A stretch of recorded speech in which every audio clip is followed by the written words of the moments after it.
Hashem Ya'azor, Kebodo, Tzaddik.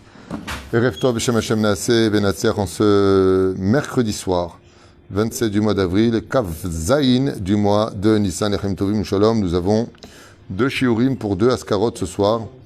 Bezrat Hashem. Donc ce premier shiur de jeudi soir. Ken, acheté par Sandrine Gandous et Olivier Arfi. Bezrat Hashem, pour l'élévation de l'âme de leur père Charles, Shimon Israël Arfi Zichrono Livracha Bezrat Hashem, et qui sera donc enterré Bezrat Hashem demain matin chez Srut Alimud Yagen Ba'ado Bechol Asherlo V'yalet Nishmato Kezor Araki Alechaim Tovim Shalom. Amen ve Amen. On commence tout de suite ce premier shiur en rappelant aussi l'élève Alpha Avdalim, une grande réfoua shlema pour notre ami Marc Mordechai Ben Meni, qui fait une opération donc demain. Bezrat Hashem, que le mérite de cette étude aussi est un réfoua shlema, Lama Meiras, pour faire des télim aussi pour sa réfoua shlema, Marc Mordechai Ben Meni, ainsi que toute notre liste de malades. Oufren, Leilun Nishmat Kom était Israël, et vous savez que ce soir c'est Yom HaShoah, donc on aura une pensée très forte pour tous ceux qui malheureusement et quelque part sont morts d'un Kiddush Hashem parce qu'ils étaient uniquement juifs. Pour ce premier shiur, on se lira un commentaire de Rabbi Eliezer Abichtzera, Zecher Tzadik Kadosh V'Racha, un des fils de Rabbi Meir, Baba Meir Abichtzera, donc le petit-fils de Baba Saleh, qui a vécu à Beersheva et qui a été d'ailleurs froidement assassiné d'un coup de couteau. Et il rapporte ici un ra'ayon, Meod Ma'anien, d'une définition qu'on a déjà enseignée il y a beaucoup d'années, que je retrouve devant moi maintenant, sur comment je peux savoir si vraiment j'aime mon frère juif. Vous savez que nous sommes dans la période du Tikkun Asin Atrinam, et que l'indifférence, le manque de kavod, le manque de respect que nous pourrions avoir les uns vis-à-vis des autres, ferait de notre Torah une Torah de monstres, de Rechaim, de Posh'im et de Chataim. C'est-à-dire, en fin de compte, on serait des monstres si on n'avait pas cette mida-là dans laquelle repose toute la Torah écrite à la Torah orale. Un juif qui n'est pas capable d'aimer les autres, ou Racha Gamour, même s'il a toute l'encyclopédie dans la tête de la Torah écrite de la Torah orale, ou Racha Gamour, ben lochelek l'olamaba, vesanui ben Hashem, comme un père ne pourrait pas aimer quelqu'un qui haït son fils, de la même façon, Dieu ne peut pas aimer celui qui haït les juifs. Dvarim Brourim, alors, je vais justement commencer à développer ensemble un ra'ayon qu'on va voir ici avec Rabbi Eliezer Alav Shalom ben Rabbi Meir. Qu'est-ce que c'est pour vous une preuve flagrante qu'un homme, il aime les autres? On a vu ensemble que juger un juif les kafsrout, c'est vraiment l'aimer. On voit qu'une personne qui est dans le malheur et qui vient nous raconter sa peine. Il vient nous raconter sa peine, comme quand des veuves venaient raconter à Maran Arav Ovadia Yosef, son mari était mort et depuis combien elle était triste de sa solitude, combien son mari lui manquait. On raconte que le Rav Ovadia Yosef, il pleurait avec elle. Il y a Bocheita. L'ostam Shomea. Pas simplement il écoute. Je suis désolé, mes condoléances. Salut, tu vas où? Au ciné. Non, Mamash, il y a Boché. On voit que aimer un juif, ça se traduit par de l'empathie, exactement. Mais est-ce qu'il y a un degré qui va au-delà de ça? Il y a un degré qui est un des degrés les plus élevés, qui est un cours que j'ai fait, si je me rappelle bien, il y a à peu près 10 ans. C'était à peu près la 3e ou 4e année après que nous soyons installés dans ce Beth Midrash qui est petit de taille, mais énorme au niveau des mitzvot qu'il produit. Et là, je le retrouve en face de moi, très content de le partager avec vous. Vous êtes prêts? Bien fait. Mova Bagmara Masechet Ta'anin Bedaf Kaf Amud Bet. Shalou Talmidav et Rabbi Zera. Et donc, il pose la question là-bas, les élèves à leur maître, Rabbi Zera. Bamer Artayamim, vous savez que Rabbi Zera a vécu de très nombreuses années, bien au-delà de 120 ans. Amar Lahem, il leur a répondu, tu veux savoir en quoi j'ai eu une longue vie? Pas t'as une longue vie avec toutes tes maladies, le mec il a 208 ans, comme ça il attend la mort comme le Mashiach. Non. Quand on parle de Arichut Yamim, c'est avec la santé, avec les bonnes nouvelles, et ainsi de suite. Il y a juste un inconvénient quand une personne vit très très longtemps. Moi, ça me fait un petit peu sourire plutôt, quand j'entends Rabbi Yochanan, il a eu 10 fils, il les a tous enterrés, il a vu juste le petit doigt de son dernier, qui montrait à chaque fois qu'il allait voir des gens qui étaient en deuil, il leur montrait, voilà ce qui reste de mon dernier fils, des 10 enfants que j'ai eus. D'accord, mais il a vécu 400 ans. C'est-à-dire que l'avantage de vivre longtemps, c'est que tu vois beaucoup de choses. Tu fais encore plus de mitzvot que les autres, parce que tu es vivant dans le corps. Tu as encore plus de tefilin, encore plus de hallel, encore plus de Torah. À l'autre côté, quand tu vis très, très, très, très longtemps, bah, tu vois ceux qui t'éteignent dans les 80 ans, 90 ans, toi. Donc il y a des avantages, il y a aussi un petit inconvénient, c'est celui de voir notre descendance exister et partir, exister et partir. Alors lui, c'est Rabbi Zera, Erich Yamim, et quand la Torah nous parle de Arichat Archut Yamim, celui qui veut vivre longtemps, voilà une ségoula de la Gemara qui dit Amar lahem miyamai lo ikpadeti betor beti velo tsaadti bifnimi shegadol mimeni velo sasti betakalat raverai.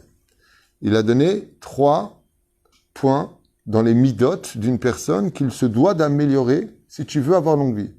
Donc, je vous le dis à voix haute, Rabbi Zera, quand on dit qu'il a vécu longtemps, c'est pas il a vécu la galère. Non, il a vécu longtemps, comment? Dans un fauteuil roulant, 410 ans. Qui veut vivre là-dedans 410 ans? C'est pas un salaire. Là, on voit ici qu'on parle d'un salaire à prendre. 3 choses, il a dit. Petit 1, Miyama elo ikpakti betor beti. Je n'ai jamais été quelqu'un de... Alors là, pour traduire le mot akpada... Non, réfléchis bien, mon Dieu. L'akpid. Comment tu peux traduire l'akpid en français? C'est très compliqué là pour moi.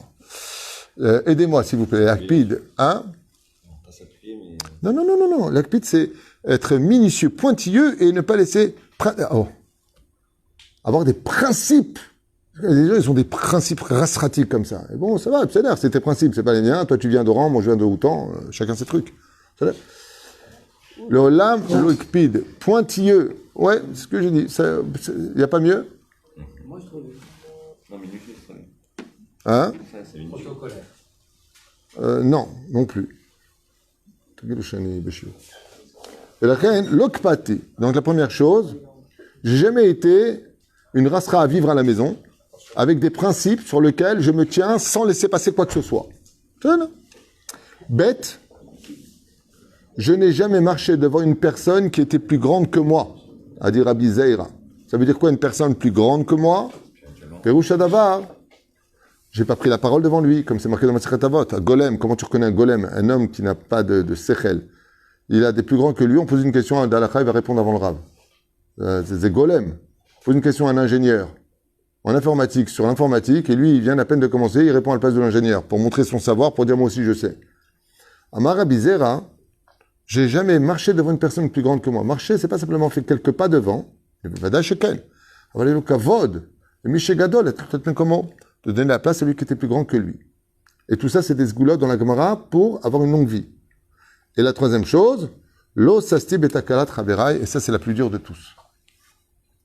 La vérité, c'est très dur. Quand tu as quelqu'un qui fait du mal, qui t'a pourri ta vie, il fait un sale nom, parle mal de toi, il est orgueilleux, Et tu vois que la maison dans laquelle il a vécu, elle s'est écrasée sur sa tête. Et là, tu as envie de dire, chafik. Voilà. On lui a rayé toute sa voiture. Dommage. Amar le'olam lo sasti al tzara chaverai. Je n'ai jamais pris de joie de takalat chaverai, c'est-à-dire dans le fait que mes amis, enfin, quand on dit chaverai, c'est vraiment des chaverim, il n'y a pas de...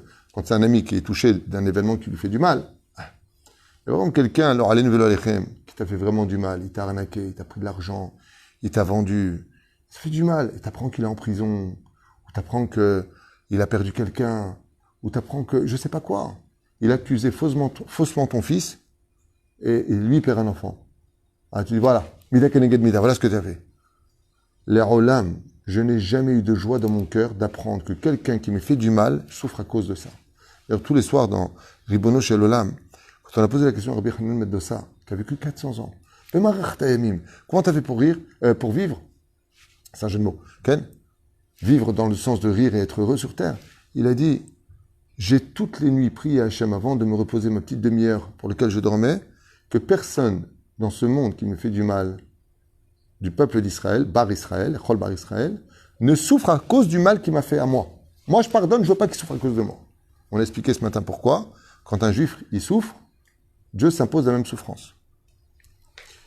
Ma shevach ou ze ve'eze gdula hi zo. Donc, le Baba Eliezer alav shalom, il a dit, en quoi ça, c'est un rapport pour être une louange de dire que Dieu lui a rajouté 2 jours de la vie pour petit 1. Vous vous rappelez ce qu'on a dit?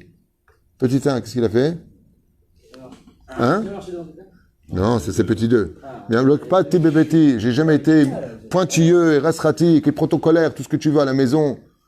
D'accord? J'ai toujours été quelqu'un de plutôt large d'esprit, plutôt gentil, plutôt patient, plutôt un exemple à suivre et non pas quelqu'un qui dit aux autres ce qu'ils doivent être ou faire.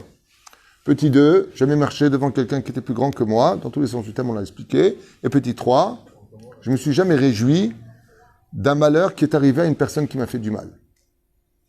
Il dit, et ça c'est un chevar. Donc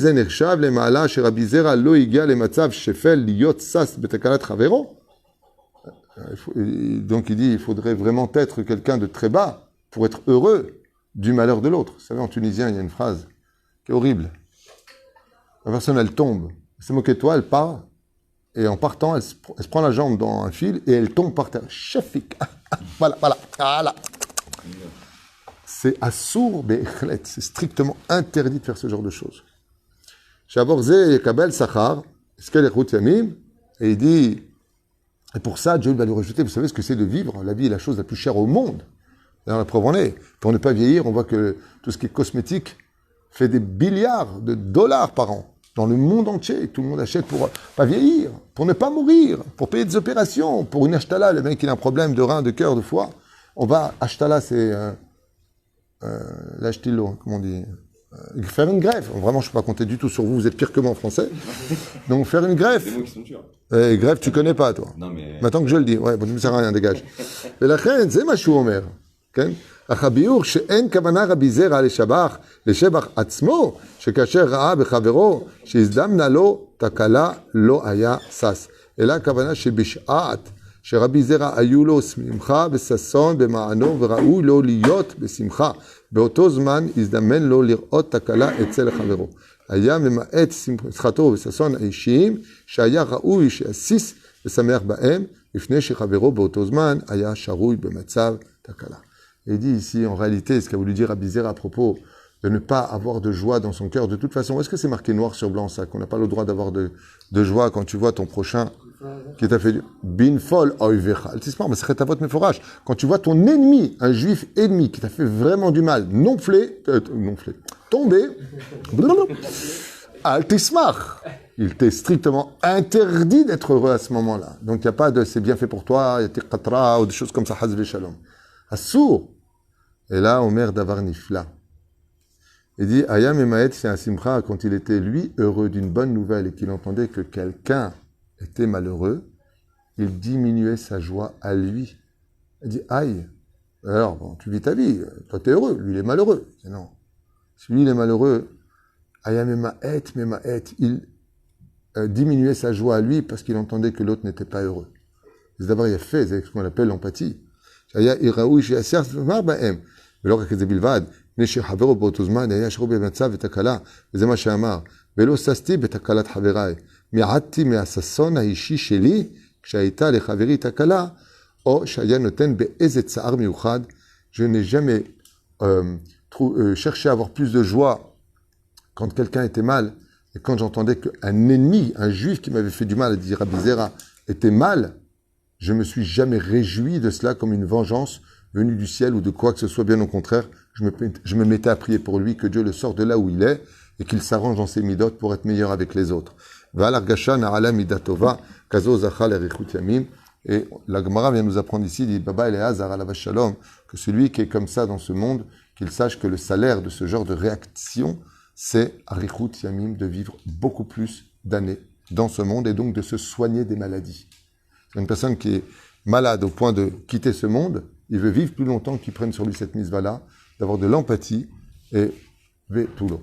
Alors moi, je vous ai rajouté quelque chose qui dit presque quand même. Il y a un point sur lequel Behemet, la notion de Ve'afta l'ereacha kamocha, elle dépasse tout ce qu'on peut en prendre, tout ce qu'on peut entendre est dépassé de loin. Et c'est quoi cette raison-là? Imaginez, chers amis, que vous allez rentrer dans un kiosque pour acheter un ticket de loterie. Vous savez, pas la loterie, le loto. Un truc que tu grattes et tu gagnes 10 000 shekels, 20 000 shekels, je sais pas quoi. Hein? Des tickets à gratter, comme tu le dis. Et maintenant, qu'est-ce que tu fais? Tu viens pour passer, il y a une personne qui rentre un peu brutalement dans le kiosque, parce qu'en France c'est le tabac, ici c'est le kiosque, ou la boutique, et toi tu fais allez-y. Et donc, comme il passe maintenant avant toi, ce que je vous raconte est arrivé à quelqu'un de ma famille, hein, une vraie histoire. Et la personne, elle dit, bah donne-moi le ticket qui est là. C'est exactement le ticket que voulait l'autre. Il gratte et il prend 10 000 euros. Comment tu réagis? Oh, mince, et mince. Ou pire encore, je vous donne un exemple qui m'est arrivé d'ailleurs il y a 2 jours. Ouais, il y a 2 jours. Je cherche une place dans un parking d'un canyon. Il y a une voiture qui arrive de la gauche. Bon, je suis prioritaire d'abord, puis j'étais là avant lui, il venait de rentrer. Et qu'est-ce que je fais? Je lui dis, ben, tu veux tourner dans la même direction que moi? Je fais, kavod. Il passe devant moi, 10 mètres plus loin, il trouve la place unique. Une place de parking. Et il se gare. Maintenant, c'est à moi de passer. Normalement, c'est moi qui aurais dû la prendre. J'étais avant lui. Je me suis retrouvé heurté exactement cet enseignement d'aujourd'hui. Je fais un signe, je lui ai dit, Baruch Hashem, zachiti b'mitzvah. Tzkach mikol alev. C'est celui qui est capable de se réjouir de celui qui a gagné. En général, la réaction de l'humain, tu viens pour vendre une maison. Tu as un concurrent qui veut essayer de la vendre. Vous avez chacun un client. Et lui, il arrive à lui vendre la maison sous ton nez. Et toi, tu as ton client qui n'est pas prêt à se renchérir. Et donc, il va prendre maintenant un beau billet de 60 000 shekels. En général, quand tu rentres au bureau, tu es comme un crapaud. Lama, j'ai pas de chance, j'en peux plus, j'ai été doublé. En vrai, Zebidiu Kanisayon. Si tu veux savoir si vraiment tu aimes ton prochain vraiment, est-ce que tu vas être heureux de sa joie ou pas? C'est un petit peu dans le sens contraire de Rabbi Zera, qui lui, par contre, quand tu voyais un juif qui, malheureusement, souffrait de sa situation, il diminuait sa joie et il partageait sa douleur. Mais il y a aussi un autre côté qui est très intéressant. Est-ce que tu pourrais entendre que le voisin qui est en face, qui était pauvre comme toi, lui, il a gagné un loto mettant 50 millions de shekels et tu te mets à danser dans ta maison à toi. Ouais, qu'est-ce qu'il y a? Tu te rends compte, mon voisin? Je connais pas ce genre de choses. C'est la plus grande preuve de Ve'ahavta l'ereacha kamocha. Il n'y a pas plus grand, plus fort, que merveilleux que ça, qu'une jeune fille qui a déjà 30 ans et elle apprend que cette connaissance qu'elle connaît à peine, qui a 25 ans, et qui est peut-être un peu moins belle qu'elle, elle a trouvé un khatan de rêve, un mec, 1m80, blindé, une petite fossette, les yeux un peu en amande, baraqué comme un grec, un tunisien. Bon, juste que les Grecs sont comme ça, ils sont un peu comme ça, le papa, l'homme est jeune. Okay, et là, qu'est-ce qu'elle entend? Elle entend que cette fille-là, elle a trouvé un khatan, il lui a déjà demandé sa main, il lui a offert un diamant. Comme ça, et elle n'a même pas de métier, elle n'a rien du tout. Et elle a fait des études, elle est super mignonne, elle est sympathique, elle n'en peut plus pour se marier, elle a déjà 30 ans. L'autre, elle a à peine 25 ans, elle n'a même pas cherché. Le mec, il vient, il lui demande sa main. Ve'ahavta l'ereacha kamocha. Est-ce que tu serais capable d'éprouver la même joie comme si que cet homme-là, il t'avait demandé ta main à toi? Comment tu aurais réagi? Ça me rappelle l'histoire, je l'avais raconté il y a très longtemps, d'un père qui avait une préférence pour ses enfants. Et dans sa préférence, il avait acheté une maison pour un de ses fils. Tandis que l'autre fils était très pauvre. Il galérait la mort, pour payer le loyer et pour s'en sortir. Les deux étaient mariés. Et plusieurs fois, il avait reçu des lettres de la banque. T'es renvoyé, t'as pas payé, t'es renvoyé, t'as pas payé. Une racera à vivre. À la maison, ça, le mec, il veut même plus voir le courrier. Et là, le père, il arrive. L'autre, il vient de faire sa alia. Baruch Hashem. Et le père, il achète une maison cash. Alors, il rentre comme ça pour la Hanouka de Baït. Et c'est Baït, là, une petite niche. Une belle maison, plusieurs chambres, petite merpessette. Mamache. Et quand est venu le frère, il est venu avec un beau cadeau, et il s'est mis à pleurer. Son frère lui dit, je suis désolé. Non, t'as pas compris. Je pleure de joie pour toi. Dis-le à moi. Il dit, parce que moi, je galère tellement, que je suis tellement heureux que toi, tu vas pas galérer comme moi, je galère. Toi, t'as pas de loyer. Qui réagit comme ça? En général, comment on se met? Ouais, je comprends pas pourquoi t'as été acheté à toi et pas à moi, et moi, je suis pas un bâtard. Et moi, Ve'ahavta l'ereacha kamocha. La vraie devise de Ve'ahavta l'orecha kamocha, c'est d'être capable de te réjouir de la complétude de l'autre, alors que toi, tu es dans le manque et que tu avais besoin, peut-être encore plus que lui, de cela. C'est très dur de voir ce genre de choses.